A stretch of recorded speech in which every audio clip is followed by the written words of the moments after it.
नमस्कार दोस्तों, आज बात करते हैं 130वें कॉन्स्टिट्यूशनल अमेंडमेंट एक्ट की। इस वीडियो में हम जानेंगे कि 130वां जो संविधान संशोधन हुआ है उसमें कौन कौन से आर्टिकल में अमेंडमेंट हुआ है, कौन कौन से मिनिस्टर के ऊपर ये अप्लाई होगा, कितने दिन के अंदर अंदर उनको पदमुक्त मान लिया जाएगा और जिनको पदमुक्त कर दिया गया था क्या उनको फिर से अपॉइंट किया जा सकता है। तो पहला क्वेश्चन है कि कौन कौन सा आर्टिकल में इसमें अमेंडमेंट हुआ है। तो इसके अंदर अमेंडमेंट जो मेनली हुआ है 3 आर्टिकल में हुआ है। एक आर्टिकल है 75, 164 और 239AA।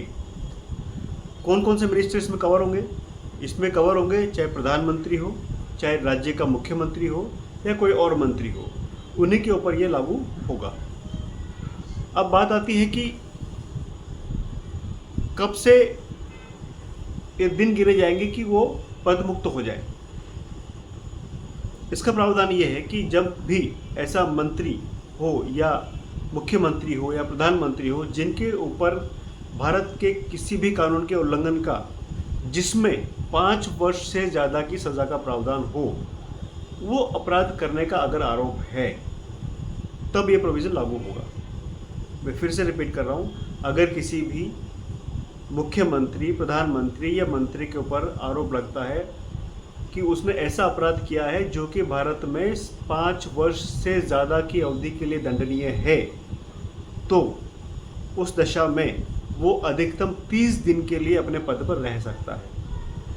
31वें दिन से ऑटोमेटिक वो उस पद से मुक्त हो जाएगा। He will cease to be a PM और CM और a minister as the case में बी। वो जो भी हो 31 दिन के बाद वो उस पद पे नहीं रहेगा।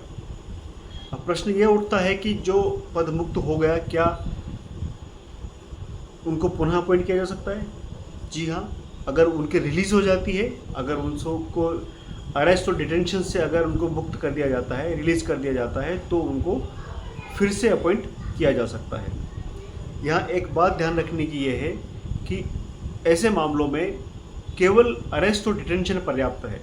ये जो 31 दिन का पीरियड है, यानी कि जो 30 दिन की टोटल अवधि है, उस पहले दिन को मिला के 31 दिन होते, तो ये जो 30 दिन का अवधि है वो अरेस्ट एंड डिटेंशन से काउंट होना शुरू होगा।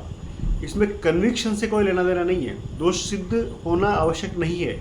जिस दिन अरेस्ट और डिटेंशन हुआ उसके 30 दिन नेक्स्ट, उस दिन से 31वां दिन और आगे अगले दिन से 30 दिन, वहाँ तक अधिकतम वो पद पर बना रह सकता है। अगर वो कस्टडी में है तो कस्टडी से मुक्त हो जाएंगे तो दोबारा उनको अपॉइंट किया जा सकता है। और धन्यवाद।